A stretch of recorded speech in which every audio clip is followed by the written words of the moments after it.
mañanera de Ángel correspondiente a lunes de la semana que laboralmente hoy comienza.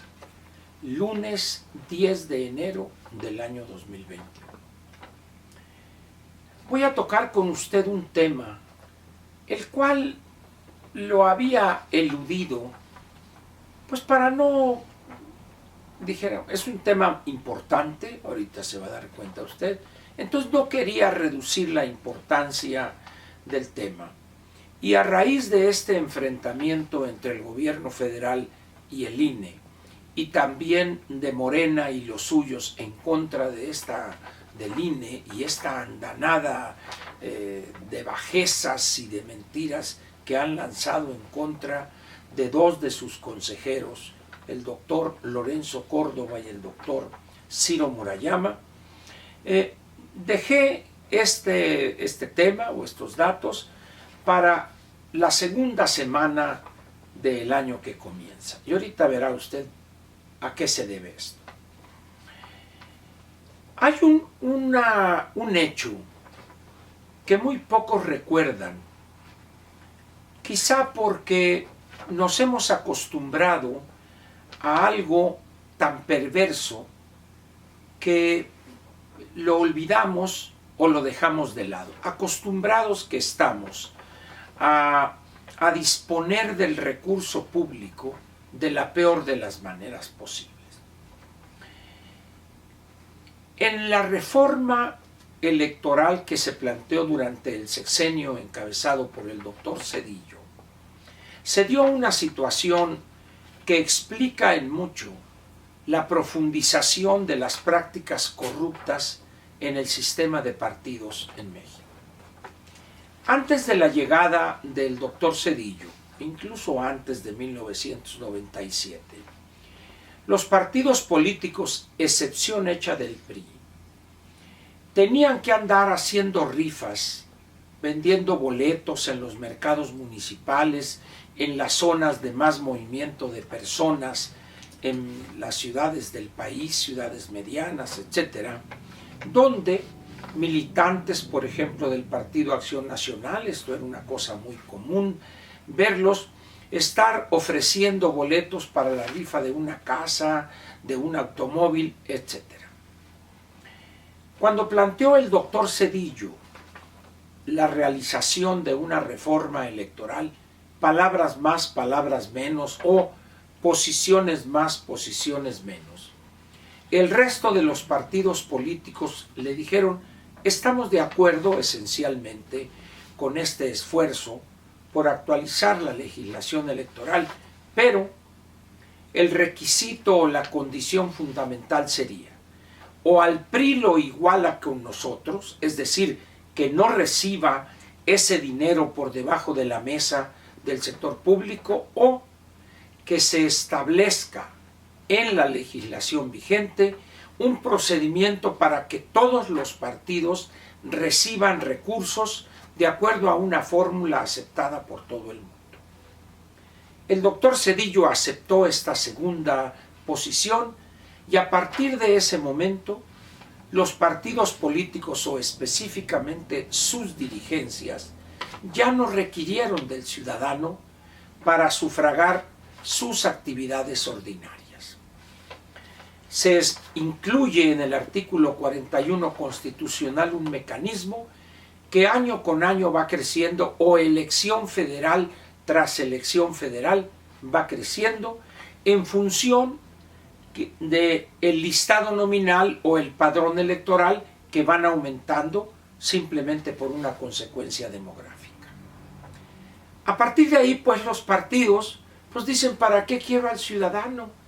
Si ya está incluido en la Constitución las cantidades o la fórmula para que me entreguen recursos, y a partir de ahí son las camarillas, son las bandas de sinvergüenzas que prácticamente en todos los partidos controlan ese recurso, y se dan casos extremos como el del Partido del Trabajo, el Partido Verde Ecologista y también, por qué no decirlo, el de Morena. En esas condiciones, pues, le doy a usted estos datos que son los montos que van a recibir por concepto de prerrogativas para actividades ordinarias los 7 partidos políticos que operan en México con registro, y ya hechos los cálculos definitivos de los resultados de la elección federal del año pasado. Ahí le va a usted. Voy a empezar de menos a más. El Partido del Trabajo, 406 millones de pesos. Dejo las fracciones. El PRD, 424 millones. El Partido Verde, 504 millones. El Partido Movimiento Ciudadano, 574 millones. Y estos 4 serían la chiquillada, la chiruza. Pero entramos ahora a los 3 grandes. El PRI, 1,054 millones. El PAN, 1,075 millones. Y Morena, ¿cuánto cree usted? 1,783 millones. ¿Se explica ahora a usted por qué no quieren dejar el hueso los que están al frente de esos partidos, o los que quieren seguir manejando como lo que son algunos de esos partidos, negocios particulares de una persona o de esa persona y 4 o 5 de sus paniaguados? Y ahí va el Partido del Trabajo, el PRD, Movimiento Ciudadano y el Partido Verde Ecologista. Debo reconocer que estos números son gracias a la página o a la organización Politico.mx. ¿Qué nos dicen estos números? Para empezar, lo que dije ya hace un momento y repito, los ciudadanos en términos del financiamiento de sus operaciones ordinarias ya no necesitan los partidos, repito, a los ciudadanos. Hubo un intento, o al menos planteamientos, para discutir que los recursos públicos ya no se dieran, o al menos en estas cantidades ofensivas, a los partidos políticos. Y hubo un movimiento de personas que los ejemplos que daban, es que en Francia esto, es que en tal parte por allá, y para combatir el dinero negro, para que no llegue dinero del narcotráfico, para que no llegue dinero mal habido, etcétera, para financiar las actividades de los partidos, debe ser 100% dinero público. Pero no quedó 100%.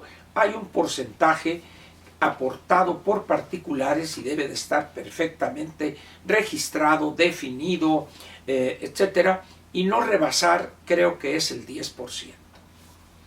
¿Y cuál es la realidad que tenemos? Hay un libro muy interesante de la autoría del doctor Luis Carlos Ugalde y la doctora María Amparo Casar, que se llama Dinero por debajo de la mesa. Es decir, no obstante que se incluyó a partir del 97, del 96, 97, estas medidas que están en el artículo 41, resulta que ahora hay dinero público, pero también dinero negro y dinero muy negro y dinero gris oscuro. ¿Usted considera justo que Morena, con todas las sinvergüenzas, vea usted el desastre, vea usted el problema con la señora Citlali Ibáñez Ávila, mejor conocida en el AMPA política como ¿cómo se llama esta mujer que se me olvida su nombre? Jacob Polewski. Hágame usted el favor, el seudónimo que escogió. Pero en el caso del Partido del Trabajo, 406 millones más varias decenas de millones para un negocio que tienen particularmente en Durango y Nuevo León, de los CEDI, Centros de Desarrollo Infantil.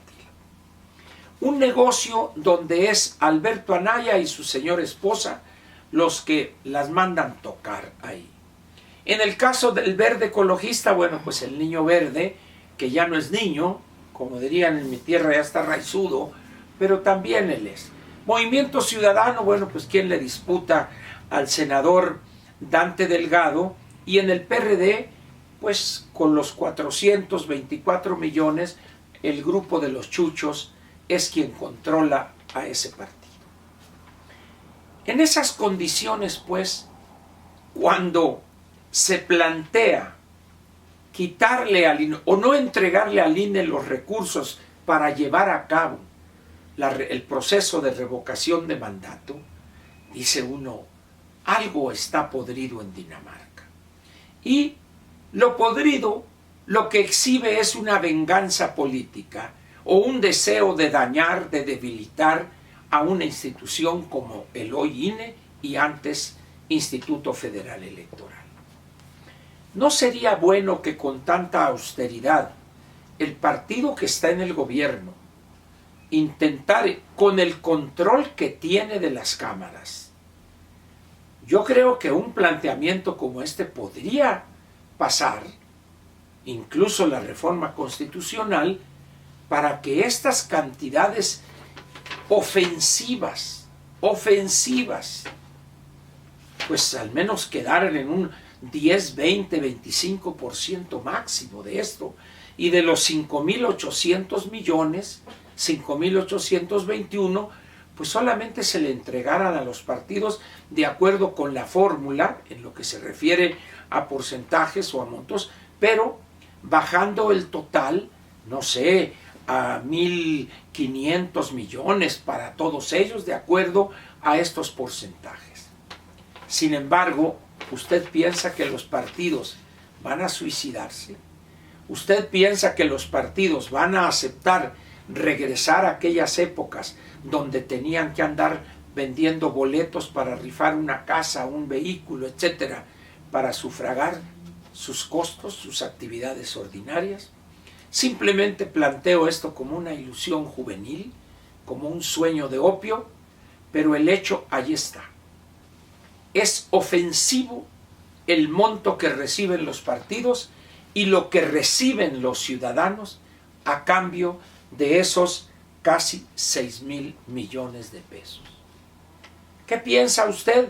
¿Cuándo el partido en el gobierno, la austeridad republicana, la decencia hecha funcionario y dirigentes partidarios recibe prácticamente la tercera parte de esos 5.821 millones de pesos?